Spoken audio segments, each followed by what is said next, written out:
I think most of us agree that white builds look super clean. So I've always wanted to put one together. And it was my mother's birthday, so I thought, why not build her one? So this PC is going to be a bit overkill for her needs, but I used a combination of parts I already had, parts I bought, and she really liked this Corsair 4000X case. So I reached out to Corsair and they supplied me with one, plus some other parts. Big thanks to them, but as always, doesn't change my opinion on anything. All thoughts are my own, but really appreciate the support anyway. So I'll quickly go through the parts. Keeping the white theme, I bought the Gigabyte B550 Vision DP motherboard, some white and black Corsair Vegeance RGB RT memory, 16GB DDR4, with a Ryzen 3300X for the CPU, and then Corsair sent out the RM550X 80 Plus Gold power supply, because I'm just putting an RX 580 in this, so should be more than enough. It's not like my mother is playing games, even the RX 580 is overkill, but it's the only nice spare card I had, so that's what we'll be using.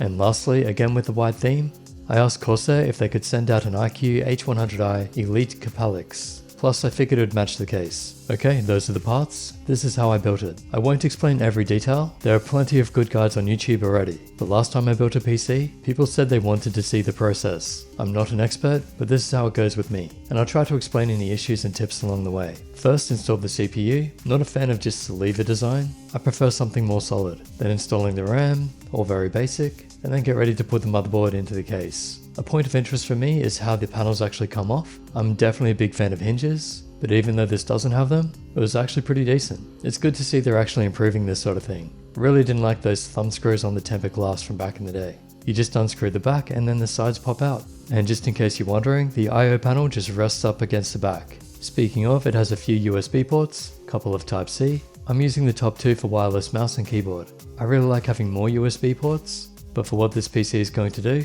it's plenty. Before you screw in the motherboard, make sure all the holes are lined up, and make sure you just put them in loosely at first. Make sure they're all in there, then tighten them.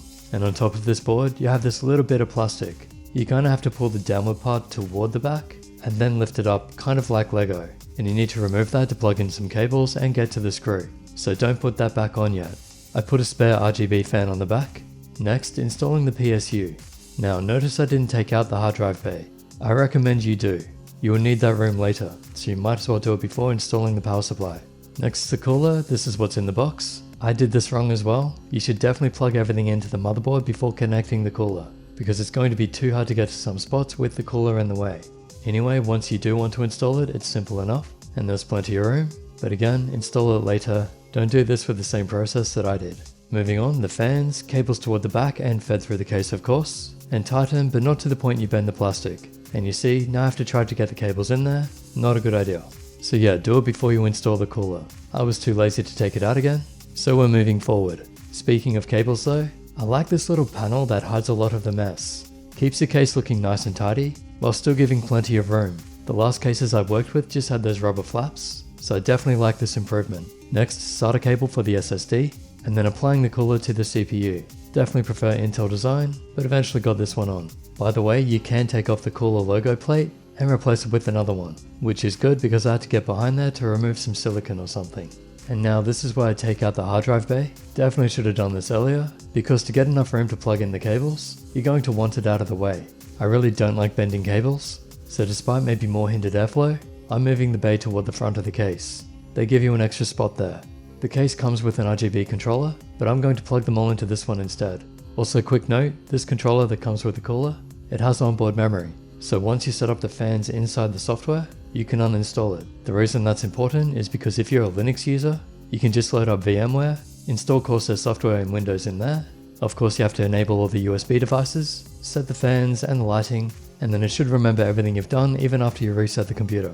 My mother actually uses Ubuntu, so I was really fortunate that it did have onboard memory. And I'm not great with cable management, but here's how I'm planning this. RGB and fan controller goes on the right, wire everything else along the edges, and use the hard drive bay to push the cables in a bit. And here's how it looks all ready to go. The glass is really clear, no tint. It's like you're looking directly into the case, which is kind of nice considering how clean it all looks. And the RGB looks awesome as expected. Here's where I put the SSD, just under the graphics card, and power button, USB port along with Type-C, headset and reset on top, and the Wi-Fi thing looks kind of like a PS5. The magnet is quite strong, so usually I just put these on the desk frame or side of the case. And that's the tour and build for my mother's birthday computer. Big thanks again to Corsair for helping out with it, and big thanks to me for buying the rest and putting it together, and also making a video about it, because I'm such a good content creating son. I really like how the build turned out.